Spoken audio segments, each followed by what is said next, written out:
আজকে আমার আলোচনার বিষয় সহবাসে মানসিক ইচ্ছা হয় কিন্তু শারীরিকভাবে লিঙ্গ শক্ত হয় না, সমাধানে একটি ভেষজ উপাদান। দেশের এবং প্রবাসের ভাই বোনদের প্রতি সালাম। আসসালামু আলাইকুম। আমি প্রভাষক ডাক্তার রিক্তা পারভিন, হোমিওপ্যাথি এবং আয়ুর্বেদিক চিকিৎসা। আমি চেম্বারে এবং অনলাইনে উভয় রোগী দেখে থাকি। তো বেশিরভাগ রোগী সাধারণত বন্ধ্যাত্ব এবং যৌন রোগী বেশি হয়ে থাকে। তো পুরুষের যৌন অক্ষমতা নিয়ে যখন চিকিৎসা দেওয়া হয়, তখন তাদের রোগ সম্পর্কে যখন প্রশ্ন করা হয়, তখন অধিকাংশ পুরুষের একটি কথা বেশি থাকে, একটি অভিযোগই বেশি থাকে। সেটা হলো যে শারীরিকভাবে সহবাসের ইচ্ছা হয় কিন্তু মানসিকভাবে হয় না।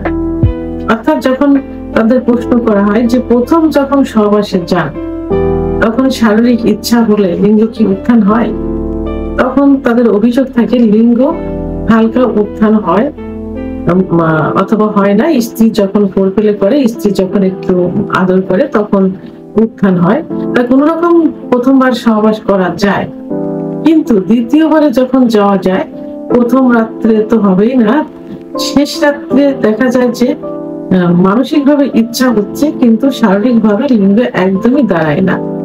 স্ত্রী যদি আদর করে ফোরপ্লে করে, তারপরেও লিঙ্গ একদম দাঁড়াতে চায় না বা দাঁড়ায় না।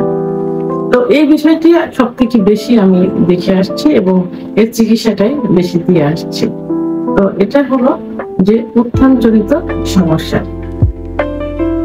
ইরেকশন হচ্ছে, শারীরিকভাবে ইচ্ছা হচ্ছে, উত্থান হচ্ছে না, বাট উত্থান যদি হয় কোন রকম সহবাস করা যায়।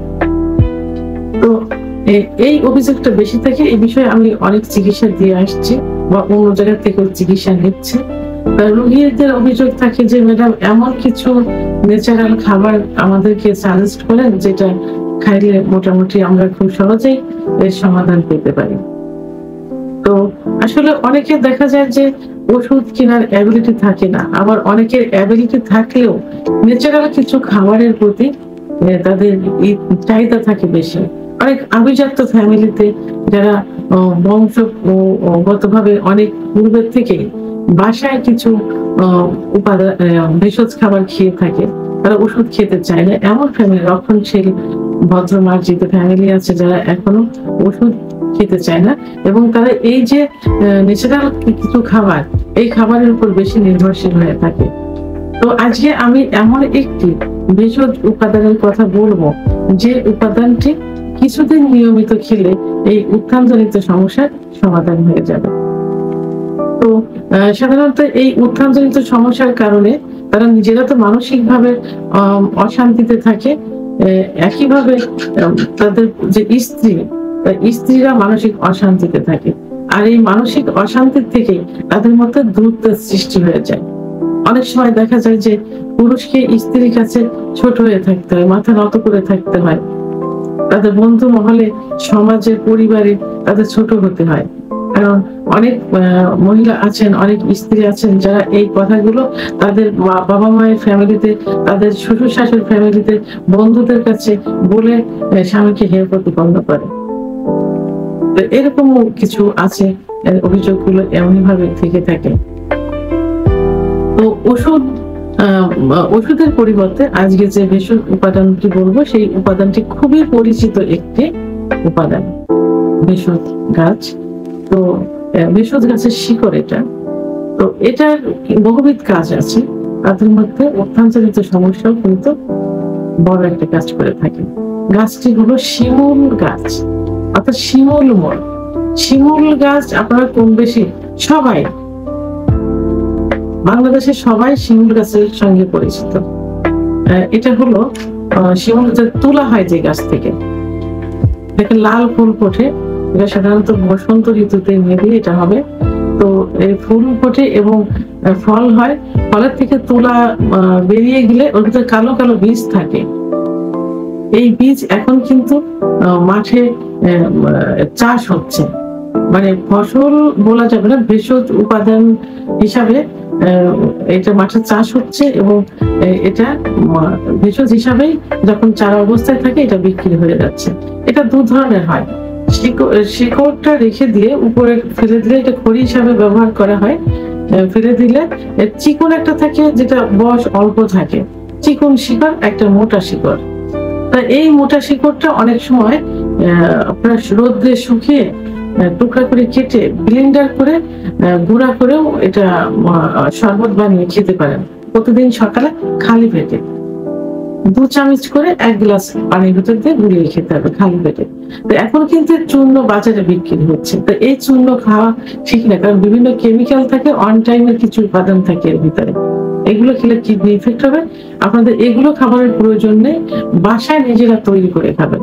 এখন অ্যাভেলেবেল এগুলো চাষ হচ্ছে এবং বিক্রি হচ্ছে বাইরের দোকানে, এবং রোডে ঘাটের পাশেও কিন্তু এটা বিক্রি হচ্ছে। তো এইগুলো কিনে এনে যেগুলো একটু মোটা, সেগুলো রোদ্রে শুকায় নিজেরা ব্লেন্ড করে অথবা গুঁড়া করে এটা খাবেন 1 থেকে 3 মাস।